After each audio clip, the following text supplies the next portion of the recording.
things, making comments about a bitch and a hoe, and that I wasn't going to get away with this. The gist of it was that she was going to keep stalling it, taking it to trial, and taking it to trial, and taking it to trial. It just kept going for. Good afternoon, Your Honor. Justin Zane appearing on behalf of Davion Morgan, City. Yep, I'm Morgan. Okay. All right. Where are we on this? Morgan was already facing criminal charges involving allegations of identity theft and financial exploitation of an elderly, vulnerable adult when she appeared in court for a separate hearing that would ultimately send her back to jail. As well as audio that I referenced previously to the court's my understanding that we are having a hearing on this bond violation. I do have the witness present and ready to begin whenever the court wants. The hearing was not about whether she committed the underlying crimes. Instead, it focused on what happened inside the courthouse while the case was still pending. And please come forward and be sworn. Please spell your first and last name for the record. Sure. First name is Stephanie, Stefanie. Last is Sinks. According to testimony presented in court, witness Stephanie Sinks had been subpoenaed to appear in connection with the case. Stephanie, how are you involved with this case? I am the guardian for Mistress Bummer. And that's the named individual on the complaint, is that correct? She was sitting outside the courtroom with another witness when Morgan was also present in the hallway. Stay outside of the courtroom. Where outside the courtroom?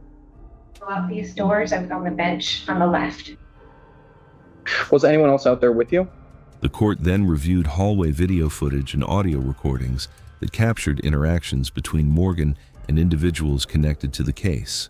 A number of other things, making comments about a bitch and a hoe, and that I wasn't going to get away with this. The gist of it was that she was going to keep stalling it, taking it to trial, and taking it to trial. Prosecutors argued that Morgan made comments directed at witnesses and engaged in behavior intended to intimidate people who were expected to testify.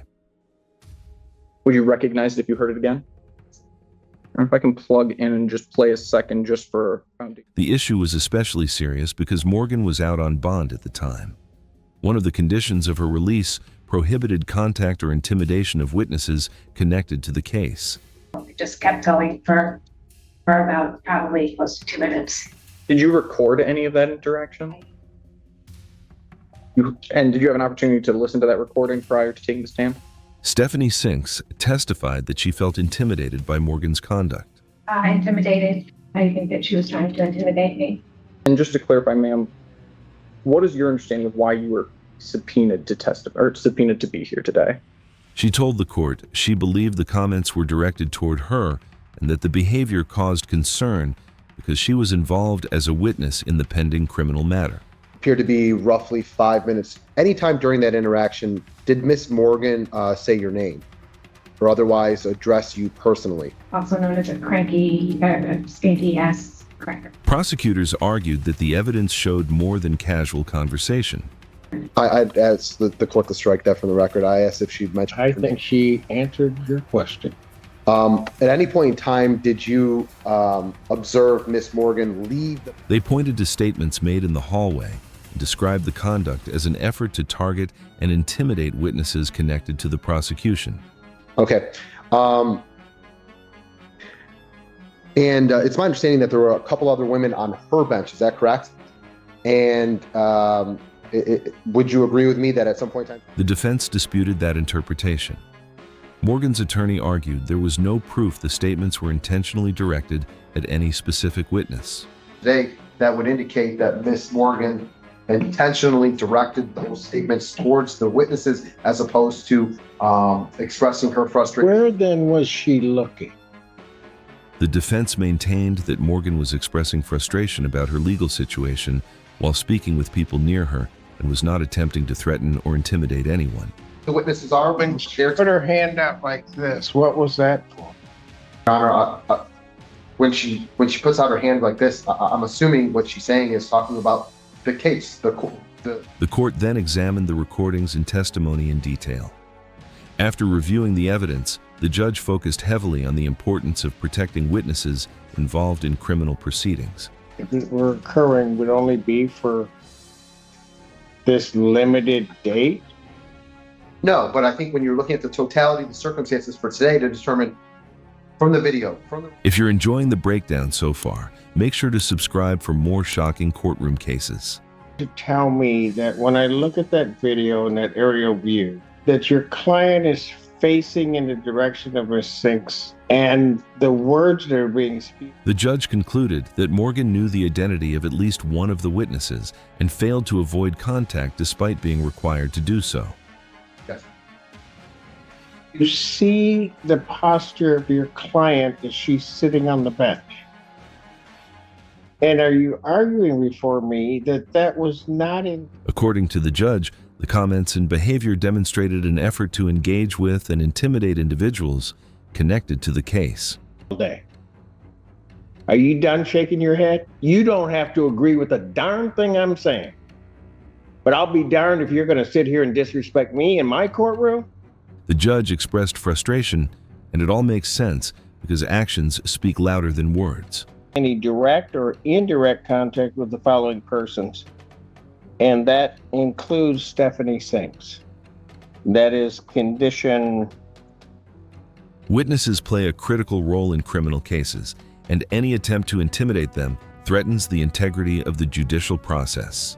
S on the bond form.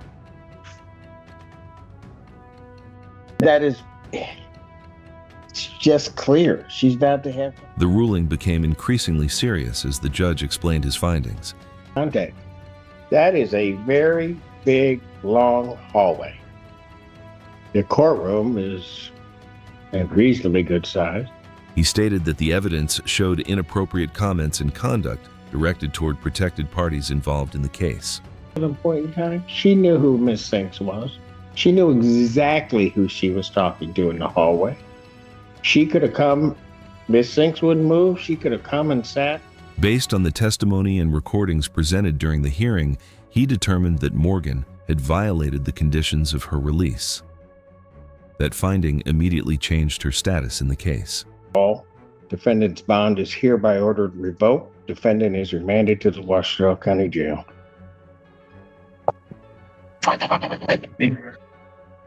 The judge ruled that her bond would be revoked.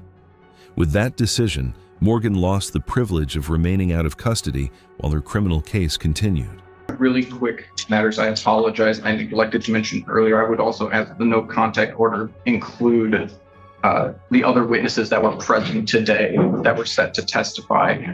The hearing ended with the judge ordering that she be remanded to jail immediately. I can provide that in the court now, or I can provide that in writing at a later date and time if the court would prefer. If you could somehow or another get those other names. Once the judge concluded that witness intimidation had occurred, the focus shifted away from arguments about intent and toward protecting the integrity of the legal process. Sign, I will add those individuals. And then may I sign the information I failed to do today? Yes, you may. That's a short day. By the end of the hearing, the court's decision was clear. The judge found that Morgan's conduct violated the conditions of her release, revoked her bond, and ordered her taken into custody while the underlying criminal case moved forward.